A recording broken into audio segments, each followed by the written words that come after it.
munaasabad si heer sare loo soo agaasimay oo lagu qabtay xarunta dowladda hoose ee Xamar ayaa waxaa lagu maamuusayay 26 Juun oo ku beegan maanta isla mar ahaantaana ah markii gobolada waqooyi ay xornimada ka qaateen gumaysiga Ingiriiska. munaasabada waxaa ka soo qayb galay mas'uuliyiin ka tirsan dowladda federaalka Soomaaliya oo ugu horeeyo madaxweynaha Jamhuuriyadda Federaalka Soomaaliya Mudane Maxamed Cabdullaahi Farmaajo, ra'iisul wasaaraha xukuumadda Soomaaliya Mudane Xasan Cali Khayre, ra'iisul wasaare ku-xigeenka dalka Mudane Mahdi Maxamed Guuleed Qadar iyo wasiirro ka tirsan xukuumadda Soomaaliya xildhibaano isugu jira labada gole ee baarlamaanka Soomaaliya. munaasabada waxaa ka hadlay madaxweynaha Jamhuuriyadda Federaalka Soomaaliya Mudane Maxamed Cabdullaahi Farmaajo isagoona sheegay in 26 Juun ay tahay maalin ku weyn bulsho weynta Soomaaliyeed. beerta xorriyadda ee magaalada Hargeysa oo dadkii uga isugu soo baxay qof walba oo Soomaali ah uu joogaan farxadii iyo qiiradii iyo Soomaalinimadii iyo wadanimadii iyo reerreyntii halkaas suuyi waxaa laga xasuustaa tixdii taariikhda ahayd ee Fawziya halkan ka sheegtay inuu tiriyay Cabdullaahi Suldaan Timcadde oo markii laga hadlo xorriyad iyo calan يا قارئ وتجاهل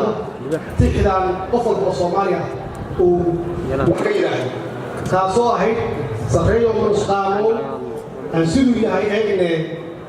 كان سي كان سا وهي هاي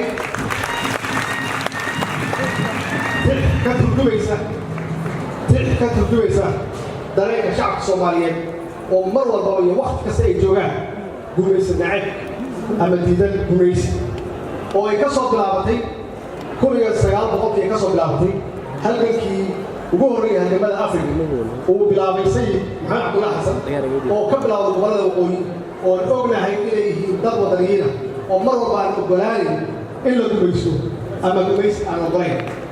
dhanka kale madaxweynaha Jamhuuriyadda Federaalka Soomaaliya iyo mas'uuliyiintii kale ayaa waxay u soo gudbeen dhanka calansaarka kadib ayaana waxaa halkaasi isqabsaday bululeer aad u badan isla mar ahaantaana lagu maamuusayay munaasabada 26 Juun oo ah markii gobolada waqooyi ay xornimada ka qaateen gumaysiga Ingiriiska.